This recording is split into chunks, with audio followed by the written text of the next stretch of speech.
kWh당 소비량 9.6kg. 아니 9.6kg? 아니 이게 지나치게 효율적이거든요. kWh당 10kg가 넘었어. 아니 어떻게 한 거야? 진짜 외계인인가?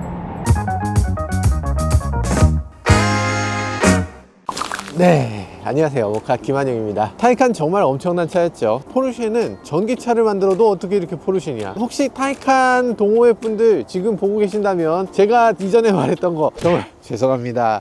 포르쉐를 기대할 때 어떤 걸 기대하겠어요? 당연히 끝판왕 최고의 자동차를 기대했잖아요. 그런데 타이칸의 엔트리 모델은 그렇게 최고는 아니다. 아니 뭐야, 타이칸이면 이거보다 더 뛰어나야 되는데 이 정도면 좀 아쉽지 않냐? 라고 생각했던 것 같아요. 그런데 기존에 있었던 타이칸 아니라 포르쉐 타이칸 터보 S를 타니까 역시나 그 기대를 확실히 충족시켜주는 모습을 보여주네요. 야, 진짜 대단한 자동차였고요. 근데 중요한 게 있습니다. 겨울철에 얼마나 주행할 수 있는지 이거 한번 살펴볼 건데요. 겨울철 주행거리, 우리나라 공인인증거리가 겨우 208km입니다 208km 밖에 되지 않기 때문에 이 공인인증거리가 맞는지 아니면 그거보다 훨씬 더 멀리 갈 수 있는지 이거 알아보기 위해서 200km가 넘는 양양까지 설정을 해놓고 이렇게 한번 달려보면서 이 차의 전빈 어느 정도 나오는지, 그리고 주행 가는 거리는 어디까지 갈 수 있는지, 지금 영하 8도거든요 영하 8도의 날씨에 이 차 얼마나 갈 수 있는지 한번 테스트를 해보도록 하겠습니다. 중간에 퍼지면 어떡하지? 아니야 퍼지지 않아. 제가 분명히 말씀드리는데 주행거리 남아돕니다.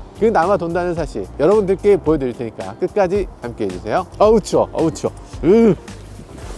오, 주행 가는 거리 지금 98% 충전됐는데 어쨌든 더 기다릴 수 없어서 출발해야 될 것 같아요. 그리고 주행 가는 거리는 395km 이렇게 떠 있습니다. 아마 이게 100%가 되면 400km는 갈 것 같은데요. 계기에서 보여주는 건 거의 진짜 이상적으로, 진짜 말도 안 되게 주행했을 때 그 정도 된다는 거고요. 실제로 400km 어떻게 가? 이렇게 날씨가 추운데 당연히 안 될 것 같고, 공인인증 거리 200km 갈 수 있는지 아니면 가고도 엄청나게 남는지 이거 직접 살펴보도록 하겠습니다. 자, 출발하시죠.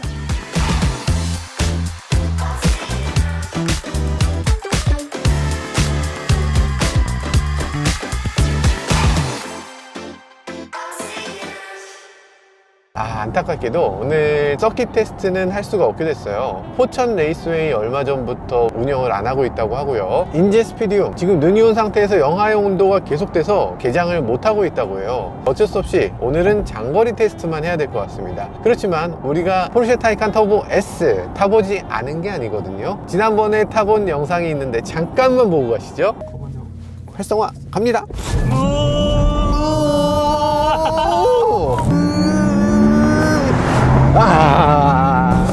야이씨. 아니 이게 왜 이렇게 좋아? 너무 좋아서 이해가 안 되는 정도의 그런 롤을 보여줍니다. 맞아, 서킷이 이렇게까지 잘 어울리는 전기차가 있나 싶어요. 최근 들어서 테슬라 모델 S 플레드 같은 경우에 트랙팩을 넣으면 서킷 주행에 큰 문제가 없다고 하는데, 트랙팩이 아닌 이상 이 서킷에 가서 제대로 한번 달려보겠다 이런 분들이 속속 실패를 한다거나 아니면 사고가 난다거나 이런 경우도 있으니까 사실 서킷에 어울리는 차를 가지고 가는 게 좋을 것 같습니다. 바로 이런 포르쉐 타이칸 터보 S 같은 차 말이죠. 나 서킷에서 타야 되는데 오늘 좀 아쉽네. 어쨌든 그럼에도 오늘 이렇게 장거리 시승하는 거 굉장히 큰 의미가 있을 것 같습니다. 왜냐면 포르쉐 타이칸의 장거리 주행 테스트를 한 사람이 없는 것 같아. 터보 S로 테스트한 사람은 아무도 없잖아. 그러니까 장거리 테스트 한번 해보는데요. 뭐야, 여기까지 왔는데 배터리가 이거밖에 안 달았어요? 아니 이게 뭡니까? 약간 사기인데? 저는 적어도 배터리가 절반 이상은 줄어 있을 줄 알았어요. 저희가 여기까지 오는데 100km 정도를 왔거든요. 근데 아직도 279라니 이거 뭐가 잘못된 거 아닙니까? 이 회사는 뻥이 너무 심해. 일단 첫 번째 뻥은 뭐냐, 시속 100km까지 가속 시간. 포르쉐 타이칸 터보 S도 그렇죠. 포르쉐에서 발표한 게 2.8초인데 아무리 봐도 이게 2.8초일 수가 없어. 테스트해보면 2.7초, 2.6초까지 나온다고 합니다. 심지어는 카와우, 메드와슨 같은 경우는 시속 100km까지 2.4초에 도달했어요. 아니 이게 뭐야, 이 사람들 이렇게 뻥을 쳐도 되나? 모든 포르쉐가 시속 100km까지 가속 시간이 발표치보다 더 낮게 나옵니다. 제가 타는 포르쉐 911 까레라 노말 모델도 포르쉐가 4.3초라고 발표했는데 저희가 포천에서 테스트해봤더니 3.6초가 나왔습니다. 아니 3.6초 6초가 나오는 차를 왜 4.3초라고 발표를 해? 왜 그렇게 뻥을 치냐? 포르쉐에다 물어본 적이 있어요. 그랬더니 포르쉐에서는 어떤 상황에서든 누구든 당연히 도달할 수 있는 숫자가 맞는 숫자지, 그걸 특별한 조건에서 측정한 숫자를 보여주는 건 공정치 않다, 그건 맞는 숫자가 아니다 라고 얘기하더라고요. 아, 그런가? 자, 그러다 보니까 포르쉐는 지속 100km까지의 가속시간 굉장히 보수적으로 측정하고 있고요. 그리고 이것도 굉장히 보수적입니다. 지금 우리가 115km를 주행했는데 주행 가는 거리 지금 274km가 아직도 남아있어요. 그러면 이 차는 400km는 그냥 주행하는 거예요. 그것도 영하 4, 5도의 날씨에서 이런 정도의 주행 거리를 보여준다는 거, 그것도 히터도 아주 빵빵하게 틀고, 이렇다는 게 너무 이해가 안 됩니다. 주행 가는 거리를 너무 작게 뽑았어요. 이 차의 겨울철 주행 가는 거리는 200km 남짓입니다. 너무 부족하죠. 내가 자동차를 사는 이유가 뭐야? 자유롭기 위해서잖아. 오늘 밤에 갑자기 여자친구하고 눈이 맞았어. 아, 오빠랑 바다 보러 가자, 강원도 가자, 그러고 출발할 수 있어야 되지. 그거를 오빠 바다 보러 가야 되는데 잠깐만 충전해야 되고 다른 차로 중간에 갈아탈지도 모르고, 이게 말이 됩니까? 그러면 안 되죠. 그래서 그렇게 떠날 수 있는 자유로운 자동차여야만 내 차라고 할 수 있는데, 근데 이 포르쉐 타이칸이 그런 것이 되느냐? 저희가 테스트했을 때는 한겨울에 주행 가는 거리 거의 400km 가까이 달성하고 있습니다. 이 정도면은 얘기가 다르지. 200km랑 400km는 너무 다른 숫자예요. 지금 저희는 동쪽으로 가니까 산으로 올라가고 있는 겁니다. 게다가 강원도로 가고 있으니까 날씨도 추운 거예요. 주행거리가 좀 짧아져야 될 것 같아. 지금 주행거리가 너무 길어. 주행거리가 짧아지도록 그렇게 주행해 보도록 하겠습니다. 우리 가야 되는 목표치는 얼마나 남았나요? 61km 남았네. 어허, 61km? 우린 251km를 갈 수 있는데? 이러면 너무 테스트가 재미없어지잖아요. 지금 간당간당하게 도착해야지 되는 거 아니야? 그러면 우리 만약에 이거 261km를 더 가면 어디까지 가는 거예요? 강원도에 갔다가 다시 돌아올 수 있겠네. 서울을 돌아오고도 남거든요. 지금 강원도 가는데 걸리는 거리가 한 180km 정도 돼요. 그냥 180km 가고 180km 돌아오고 그래봤자 360km, 그러고서 남는 거죠. 그러니까 강원도까지 무충전으로 왕복이 가능하고 중간에서 뭐 여기저기 다니면서 놀고 뭐 이런 것들도 가능한 그런 정도의 1회 주행 거리를 보여주네요. 레인지 모드도 안 했어. 레인지 모드를 하게 되면 주행 가는 거리가 좀 더 길어집니다. 노말에서 261km 남아 있잖아요. 근데 레인지 모드로 바꾸면 주행 가는 거리가 지금 280km까지, 그러니까 20km가 더 늘어나는 걸 볼 수 있네요. 레인지 모드라고 해서 그렇게까지 달라지는 게 없거든요. 출력이 조금 낮아지고 그리고 최고속이 조금 제한돼요. 그래서 만약에 장거리를 가겠다라고 하면 레인지 모드만 사용해도 10% 정도 더 거리가 늘어나기 때문에 큰 도움이 되실 것 같습니다. 자, 전비를 한번 보면요, 이 차의 전비는 킬로와트 시당 4.1km로 되어 있네요. 이걸 한번 제가 리셋을 한번 시켜볼까요? 킬로와트 아워당 소비량 9.6km. 아니 9.6km? 아니 이게 지나치게 효율적이거든요. 이렇게까지 효율성이 좋을 수는 없어요. 이게 고속도로에서 이걸 켰기 때문에 이게 정확한 전비를 볼 수 없고요. 그럼에도 아무리 그래도 이렇게 정속 주행할 때 시속 100km로 지금 주행하고 있거든요. 이 정속 주행할 때 전비가 이거보다는 떨어져야 맞아요. 포르쉐 무슨 짓을 한 겁니까? 이 차에다 무슨 짓을 한 거야? 변속기가 있어서 더 뛰어나냐고? 맞습니다. 그런 효과도 있어요. 변속기가 효율을 좋게 하는 효과가 제로는 아닙니다. 그런데 이 변속기는 스포츠 모드일 때만 작동돼요. 이 노멀 모드라든지 레인지 모드에서는 변속기가 전혀 개입하지 않고요. 그리고 스포츠 모드, 스포츠 플러스 모드에서는 이 변속기가 뒷바퀴 쪽에만 있는데 낮은 속도에서 초반에 가속해주는 용도로만 사용됩니다. 그러니까 시속 100km 이상으로 가속되고 나면 그때부터는 더 이상 개입되지 않는 거죠. 그래서 이 정속 주행을 할 때 전비를 높이는 용도로는 전혀 사용되지 않는다고 보시면 됩니다. 다만 이 출발할 때 전기를 엄청나게 끌어다 쓰는데, 특히 포르쉐를 모는 사람들의 대부분은 초반에 풀악셀 이런 거 많이 하잖아요. 그런 것들 많이 하게 되기 때문에 그런 사람들이 초반에 풀악셀 할 때 전기를 더 많이 끌어쓰게 할 거냐, 아니면 그때 변속기를 이용해서 조금 더 효율적으로 출발할 수 있게 할 거냐, 이런 것들 스포츠 드라이빙을 할 때의 효율을 높이기 위한 용도로 사용될 수가 있습니다. 그래서 효율을 위해서 조금은 도움이 되지만 오늘 테스트에는 전혀 도움이 되지 않는 그런 장치다 라고 볼 수 있죠. 킬로와트 아워당 10km가 넘었어. 아니 어떻게 한 거야? 진짜 외계인인가? 아, 이렇게 하면 안 될 것 같고요. 이 숫자는 여러분들 못 보신 겁니다. 못 본 걸로 하고요. 일단 내리천 휴게소에서 확실히 섰다가 다시 출발하면서, 내리천 휴게소는 게다가 이게 내리막과 오르막이 있는 휴게소잖아요. 이런 데를 가서 여러 가지로 이렇게 보고, 그리고 가속할 때도 가속을 푹 이렇게 세게 가속하면서 그러면서 좀 더 살펴보도록 할게요.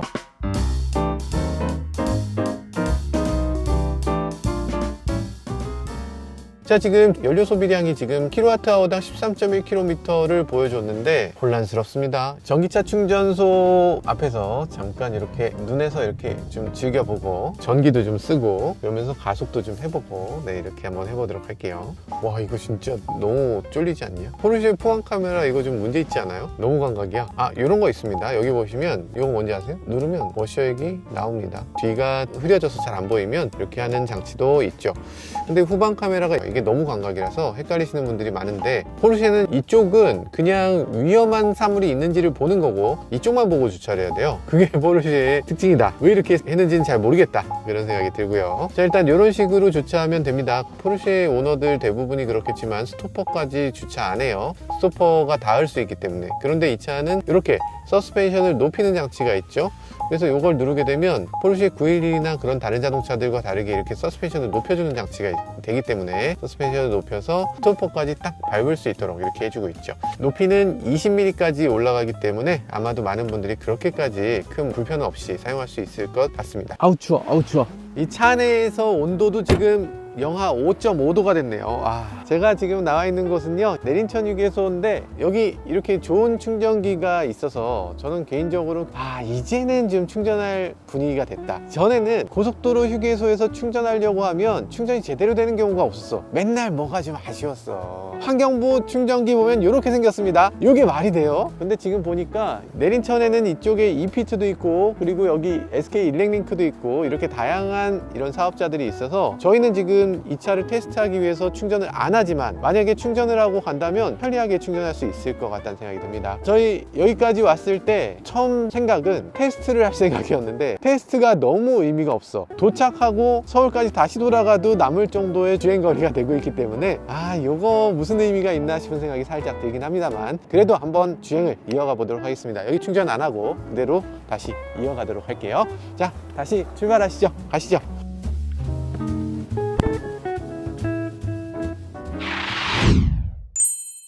자, 섰다가 주행을 다시 해보고 있고요. 다시 가속하고 꾹꾹꾹 밟아서 출발했어요. 지금 킬로와트 시당 소비량 6.2km로 줄어든 걸 볼 수 있습니다. 서서 저희가 잠깐 히터 틀고 등등등을 다 했기 때문에 이 소비량이 그만큼 크게 나타나는 걸로 보여져요. 승차감이 저는 장거리 운행할 때 제일 좋은 것 같아요. 승차감 너무 좋죠. 너무 부드럽고, 사실 장거리 운행이라는 거 좋은 자동차를 타도 어지간하면 피곤합니다. 제가 뭐 평소에 가솔린 차들 많이 타잖아요. 근데 가솔린 차 타고 장거리 가면 결국에 저녁에 잘 때 보면 누워서 갑자기 뭐가 웅웅웅 이렇게 울리는 느낌이 있어요. 그런 게 안 될 수가 없어. 근데 전기차를 타고서 장거리를 가면 저녁 때 아무런 느낌이 없는 경우가 있습니다. 여독 같은 게 아예 없는 경우가 있는데 모든 전기차가 그런 건 아니고요. 근데 지금 타이칸도 승차감 정말 편안하고, 물론 이건 스포츠카이기 때문에 노면을 어느 정도 단단하게 느끼도록 하지만 거기서 진동이나 소음이나 이런 게 극단적으로 억제돼 있어서 그만큼 부드럽게 장거리를 갈 수 있다는 이런 장점이 또 있네요. 승차감이 굉장히 좋은 이유 여러 가지 있겠지만 그 중에서 큰 이유는 이 차의 서스펜션입니다. 이 차는 가변 댐퍼를 기본으로 갖고 있고요. 거기에 에어 서스펜션도 갖추고 있어요. 에어 서스펜션은 지금 포르쉐의 다른 최신 자동차들과 마찬가지로 3챔버 에어 서스펜션을 갖고 있어서 이 높이를 조절할 수 있는 범위가 굉장히 큽니다. 20mm 정도 되고요. 스포츠카임을 감안했을 때는 이 정도면 상당한 높이 조절이 된다고 볼 수 있죠. 이 차는 지금 PTCC 플러스를 지원하는 자동차인데요. 그러다 보니까 타이칸 터보 S는 액티브 안티롤바를 갖고 있습니다. 그래서 이 차의 중앙에 이렇게 액티브 안티롤바가 더 부드럽게 이 서스펜션을 풀어주기도 하고, 만약에 코너링을 하거나 와인딩을 할 때는 안티롤바를 더 딱딱하게 잡아주기도 하고, 그렇기 때문에 이 차는 승차감도 좋아지면서 코너링을 할 때 차가 기울어지는 것도 극단적으로 막아줄 수 있는 이런 두 가지의 효과를 다 누릴 수 있도록 만들어져 있죠.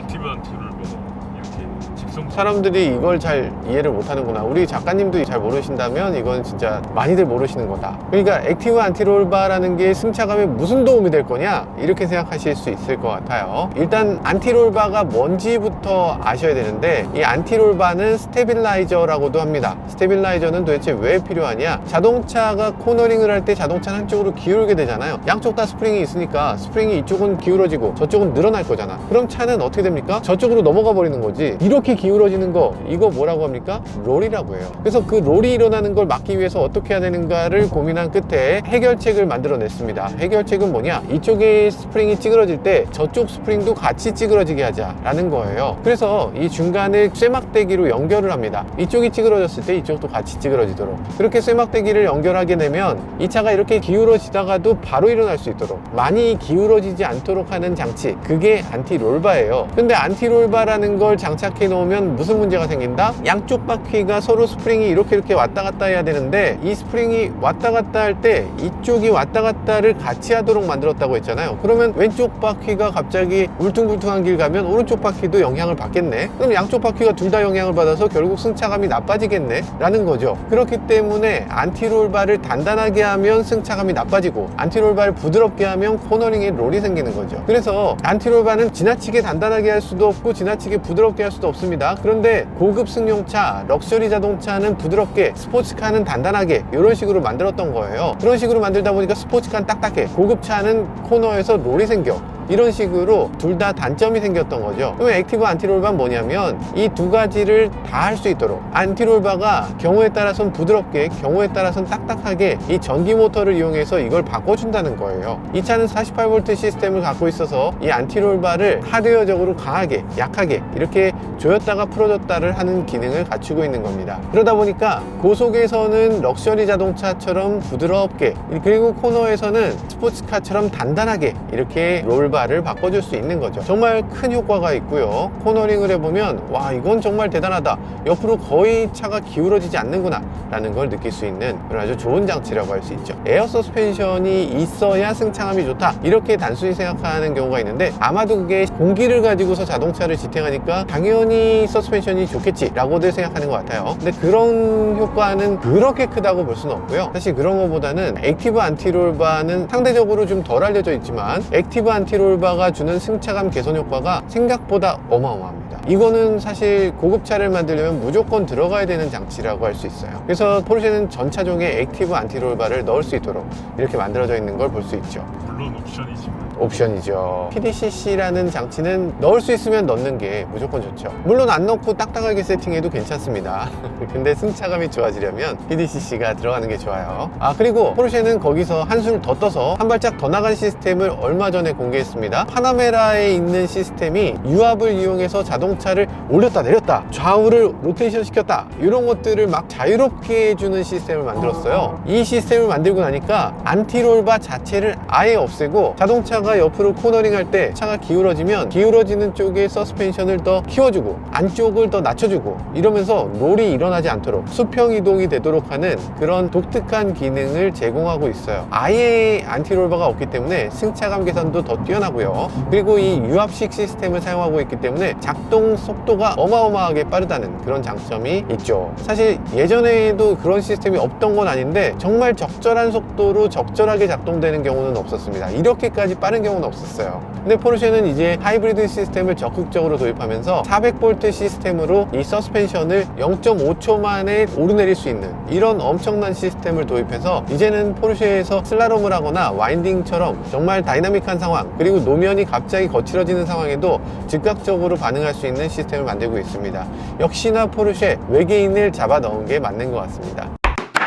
지금 우리가 시속 100km로 맞춰서 주행을 하고 있는데 이 경우에 CC 높이가 자동으로 낮춰집니다. 시속 90km 이상이면 CC 높이를 낮춰서 낮게 주행하게 되는데, 이것도 전기차에서 꽤 도움이 되는 부분인 것 같아요. 에어 서스펜션을 통해서 이렇게 낮아졌을 때 당연히 고속 안정성도 높아지겠지만 공기 역학적인 성능도 더 향상되거든요. 그래서 고속으로 가게 되면은 20mm 정도 차체 높이가 낮아지고요. 시속 180km로 가면 22mm 낮아진다고 합니다.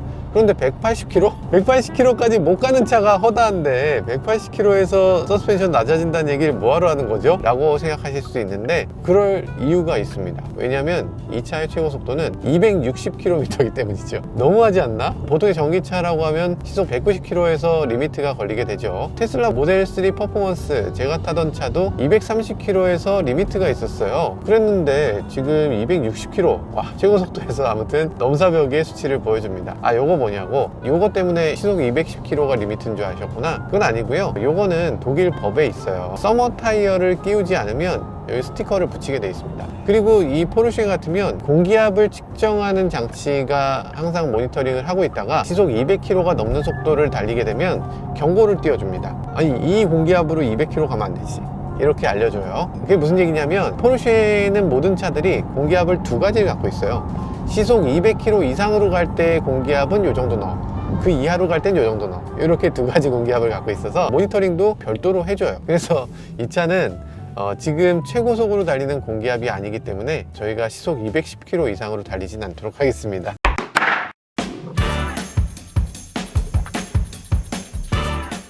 이 차 너무 장점만 얘기하고 있고요. 지금 단점을 좀 얘기해 봐야 될 것 같은데 웨스터가 단점이죠. 사운드 시스템이 좀 단점이다. 아, 포르쉐가 사운드 시스템이 좀 문제가 있어요. 원래 포르쉐는 보스 사운드 시스템을 쓰면서도 굉장히 좋았거든요. 무슨 스포츠카가 이렇게 오디오가 좋냐, 이상하다 라고 느낄 정도로 좋았는데 요즘 포르쉐는 이 버메스터 사운드 시스템이 지금 옵션이 400만 원이 넘거든요. 그게 안 좋다고요? 안 좋은지 한번 들어보도록 하죠. 나의 곁을 지켰어 길었던 시간들 지나 내가 all I need you know nothing else can be it. 지금 버메스터의 에우로 3D라고 해서 이런 식의 3D 사운드 시스템을 만들어내고 있습니다. 여기 보면 여기 스피커가 하나 또 달려 있어요. 굳이 말씀드리기 좀 그렇지만 테슬라 같이 여기 자리 잡고 있는 걸 볼 수 있죠. 자, 그래서 지금 3D 사운드 시스템 아니면 라이브 이런 식으로 사운드를 조절해 볼 수 있고요. 이런 식으로 바꿔볼 수 있는데 오로 3D 같은 경우는 강도에 따라서 어떤 분들은 지나치게 울린다고 생각할 수 있어요. 너무 베이스가 강하지 않냐 라고 생각들을 하실 것 같아요. 사실 최근 들어서 자동차 메이커들이 베이스를 좀 강하게 좀 바꿔가고 있는데 조금 지나치다는 느낌이 들고, 그래서 베이스를 이 정도 낮춰야 조금 적절한 느낌이 드는 그런 사운드입니다. 일단은 베이스를 좀 낮추고 나면 그래도 괜찮은데요. 바다야, 바다. 바다 왔습니다. 오빠랑 바다 보러 가자 해서 왔는데 지금 주행 가는 거리 215km. 아, 이렇게 오니까 좀 섭섭하네요. 여기서 오빠 차가 충전을 좀 해야 될 것 같네. 그게 안 되는 그런 아쉬움이 있습니다. 자, 전비를 한번 보도록 하죠. 킬로와트 시당 6.1km. 와, 이거는 대단한 수치라는 생각이 들어요. 이렇게 대충 탔는데 이 정도라고? 놀랍다는 생각이 들고요. 3시간 27분 동안 주행 거리는 지금 194km를 주행했고요. 남은 주행 거리는 210km. 209 더하기 194.5, 403.6, 400km를 넘었습니다. 진짜 대단하다는 생각이 들어요. 이렇게 대단한 차가 왜 그렇게 주행 거리를 짧게 받았는가? 지금 여기 강원도 도착했는데 이제야 209km. 지금 환경부 인증 주행 거리 나왔습니다. 대체 그게 누구를 위한 주행 가는 거리 표기지? 이 차로 208km밖에 못 가는 방법이 있으면 그걸 알고 싶네요. 환경부 테스트 뭔가 조금 개선의 여지가 있어 보입니다.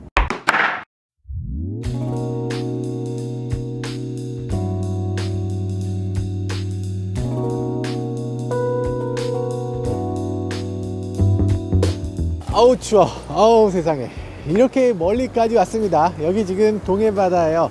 자, 동해바다 보러 떠나자 라고 했을 때 바로 올 수 있는 그곳까지 왔는데요. 여기까지 오는 거리 무려 195km 정도 됐습니다. 그런데 주행 가는 거리 아직도 210km가 남았어요. 전기가 너무 많이 남았어. 아직 배터리 반밖에 못 썼습니다. 이거 배터리 더 쓰는 걸 한번 해보도록 할게요. 포르쉐 타이칸은 한 번도 제대로 쉬지 않았습니다. 전혀 충전하지 않은 상태로 여기까지 왔고, 여기서 이 상태 그대로 다시 하남 만남의 광장 휴게소까지 바로 되돌아가 보도록 하겠습니다. 이거 성공할 수 있을까요? 아, 생각보다 너무 잘 가는데 이거 어떻게 된 거야?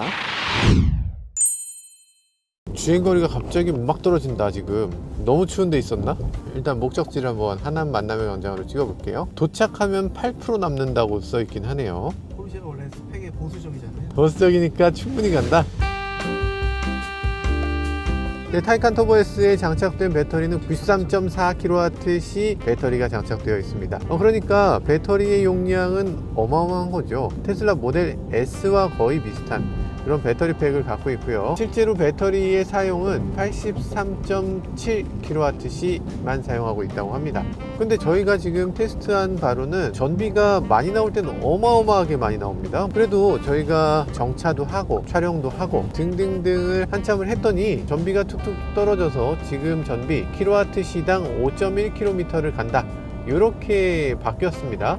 저희가 평균 속도가 44km 밖에 안 되거든요. 그만큼 차를 세워놓고 오랫동안 딴짓을 너무 많이 했다는 얘기죠. 자, 그래서 이렇게 주행을 하고 나니까 이 차의 배터리가 90km라고 가정했을 때 450km를 갈 수 있는 정도고요. 만약에 83km만 사용한다고 했을 때는 418km를 갈 수 있다 라고 볼 수 있겠네요. 그러니까 이 고속도로에서 어렵게 달성하는 수치가 아니라, 그리고 그냥 주행만 하는 수치가 아니라 실제로 목적지에서 놀고 즐기고 차 안에서 이런저런 일들을 하고 그런 것들을 다 포함했을 때 이 정도란 얘기니까, 적어도 겨울철 주행거리 200km 밖에 안 나온다는 공인 인증 주행거리는 조금 이해하기 어렵다, 그 정도로 안 나오기는 쉽지 않다는 생각이 들어요. 여러분들이 어떤 상황에서 테스트를 하든 간에 200km는 무조건 넘습니다. 그걸 안 넘기는 굉장히 힘들다. 물론 이 차는 타이칸이니까 뭔가 자꾸 마음 한켠에서 유혹이 생깁니다. 더 밟아야지, 이런 마음이 들 거 당연하지만, 그런 것만 피한다면 주행거리 300km 아무렇지도 않게 달성할 것 같습니다. 저희가 지금 레인지 모드를 사용했을 때는 400km는 충분히 넘어갈 걸로 보여지네요. 그러면 포르쉐가 너무 잘못한 거 아니야?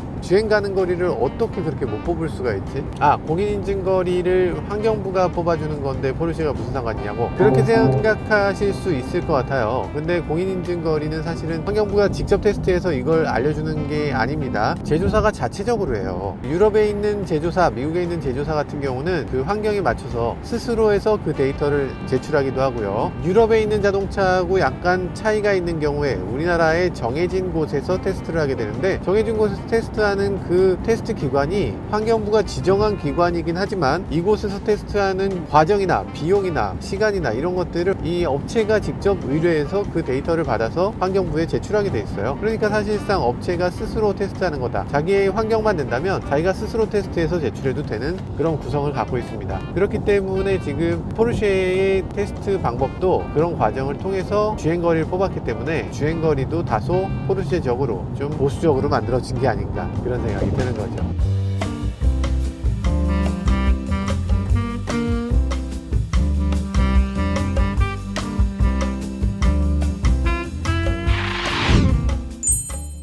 이렇게 도착했습니다. 주행 가는 거리 아직도 22km가 남았네. 야, 영하 6.5도라고 딱 찍혀 있는데, 이 영하 6.5도 사실은 겨울철 동절기 테스트하는 바로 그 수치예요. 바로 그 온도로 마침 이렇게 오게 됐는데, 주행 가는 거리는 400km. 아니, 이게 400km라니. 400km라는 숫자를 저희가 경험을 했고요. 저는 두 군데에서 잘못한 것 같습니다. 첫 번째, 환경부 왜 그렇게 테스트했어요? 환경부 테스트가 뭔가 묘해. 두 번째는 포르쉐 코리아가 너무 잘못한 것 같아요. 400km 달리는 차를 200km로 인증받다니, 이게 무슨 말이야. 바지끄댕이라도 자꾸 이거 올려달라고 했어야지. 이 불명예 이거 어떡할 겁니까? 이런 생각이 들고요. 그리고 겨울이 아닌 하절기 주행 거리도 너무 짧게 나왔어요. 이것도 사실 이 차의 기본 기능에 비해서 너무나 부족하지 않나, 이런 생각이 들기도 합니다. 어쨌든 오늘 이 타이칸 다시 시승해봤더니 장거리를 주행하면서 이렇게 쾌적하게, 안락하게, 그리고 즐겁게 시승할 수 있는 전기차라는 생각을 다시 한번 해보게 됐고요. 여러 가지 면에서 이 타이칸 전기차로서의 능력도 상당히 탁월하게 보여줄 수 있는 자동차라는 생각을 다시금 해보게 됐네요. 지금까지 저는 모카 김한용이었습니다. 감사합니다.